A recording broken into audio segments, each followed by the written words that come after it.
2월 1일 월요일 새벽 말씀 큐티를 시작하도록 하겠습니다. 오늘 우리에게 주시는 하나님 말씀은 마태복음 9장 1절에서부터 13절까지의 말씀입니다. 마태복음 9장 1절에서 13절까지 말씀.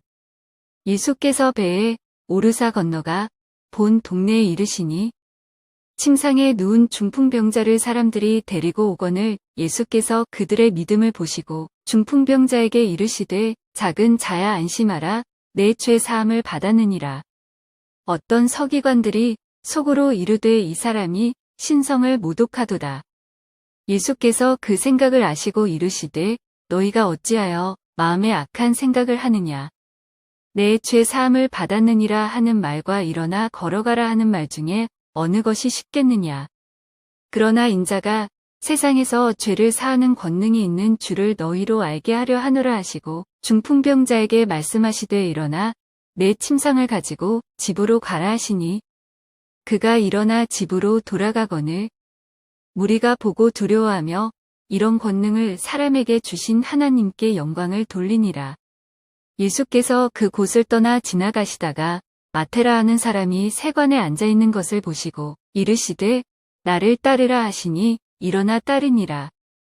예수께서 마태의 집에서 앉아 음식을 잡수실 때에 많은 세리와 죄인들이 와서 예수와 그의 제자들과 함께 앉았더니 바리새인들이 보고 그의 제자들에게 이르되 어찌하여 너희 선생은 세리와 죄인들과 함께 잡수시느냐.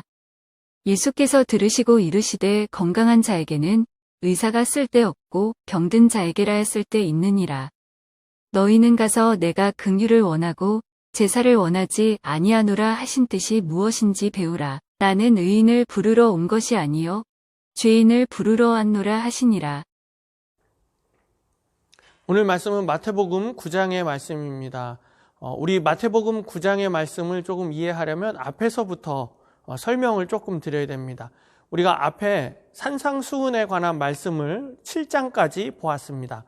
8장부터는 무슨 사건을 기록하고 있느냐? 기적에 관한 이야기가 대부분 이루고 있는 것을 볼 수가 있습니다. 8장, 9장에 기적에 관한 사건들이 계속적으로 나열되고 있고 이야기되고 있는 것을 볼 수가 있습니다. 그렇다고 해서 8장, 9장에만 기적이 나와 있느냐? 그것은 아니고 또 8장, 9장에만 전부 기적 사건만 기록되어 있느냐? 그런 것도 아닙니다. 그런데 8장, 9장에 예수님께서 일으키신 기적 사건을 중심으로 이렇게 나와 있는 것을 볼 수가 있습니다. 오늘 9장의 말씀도 마찬가지입니다. 예수님께서 기적을 일으키시는 일들을 오늘 볼 수가 있습니다. 특별히 오늘 중풍병자를 고쳐주시는 장면이 나옵니다. 그런데 여기에 보면 오늘 중풍병자를 이제 여러 사람들이 메고 오는 것을 볼 수가 있습니다. 그러면서 그들을 보고 그들의 믿음을 보고 중풍병자를 고쳐주신다라고 말씀을 하고 있습니다. 그런데 여기에서 중요한 것은 믿음도 중요합니다. 그런데 우리가 조금 더 자세히 보아야 할 것은 무엇이냐면 예수님이 이 중풍병자를 고쳐주시면서 믿음을 보고 고쳐주시면서 뭐라고 말씀하시느냐? 내가 죄사함을 받았다라는 것이 오늘 중요한 사건의 포인트입니다. 믿음도 중요합니다. 그런데 오늘 예수님께서는 우리의 믿음을 보시고 우리를 어떻게 해주시느냐? 우리에게 죄사함을 주시는 권세가 있다라는 것입니다. 그래서 바리새인들과 서기관들이 예수님에게 계속 묻지요. 어떤 권세로 너희가 일어나느냐라고 묻는 것을 볼 수가 있습니다. 예수님께서는 죄사함의 권세가 있다는 것을 많은 사람들에게 알려주고 있습니다. 마찬가지입니다. 우리도 마찬가지입니다. 예수님을 믿으면 우리에게 가장 큰 복이 무엇이냐면 우리가 죄사함을 받는 그것이 가장 큰 복입니다.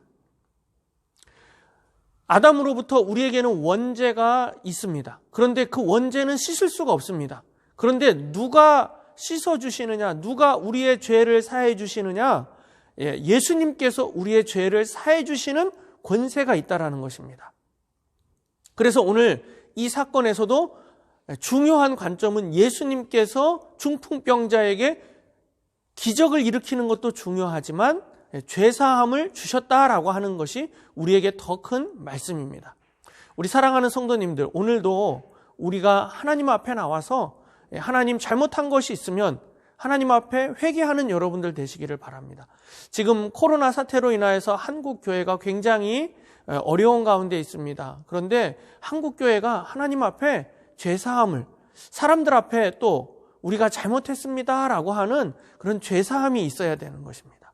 오늘 예수님께서는 그 잘못한 사람 죄사함을 주시는 권세가 있다는 것을 우리에게 알려주셨습니다. 그 예수님 앞에 오늘 하루 우리의 죄를 사해 주시게 해달라고 기도하시면 우리 예수님은 어떠한 죄도 사해 주시는 권세가 있는 줄 믿습니다. 또한 오늘 본문 말씀에 레위인 마태를 부르는 장면이 나옵니다. 마태도 마찬가지입니다. 의인을 부르러 온 것이 아니라 죄인을 부르러 오셨다. 죄인인 자신을 부르러 오셨다라고 하는 이 사실에 오늘 말씀을 하고 있는 것을 볼 수가 있습니다. 예수님은 우리의 죄를 사해 주십니다. 우리는 모두 다 죄인들입니다. 오늘 마태가 그 사실을 우리에게 잘 보여주고 있습니다. 오늘도 예수님 앞에 죄를 사해 주시기를 구하는 우리 성도님들이 다 되시기를 예수님의 이름으로 축원합니다. 기도하겠습니다. 사랑의 하나님 아버지, 감사합니다. 저희들 너무나 죄인된 저희들입니다. 또 우리의 믿음을 보시고 우리의 죄를 사해 주시니 감사를 드립니다. 오늘 하루도 하나님 잘못한 일이 있다고 한다면 예수님 앞에 나와서 회개하고 기도하는, 또 잘못을 하나님 앞에 고하는 저희들이 다 될 수 있도록 인도하여 주시옵소서. 오늘 하루도 회개하며 하나님 앞에 의인이 되는 저희들 될 수 있도록 인도하여 주시옵소서. 감사드리며 예수님의 이름으로 기도드립니다. 아멘.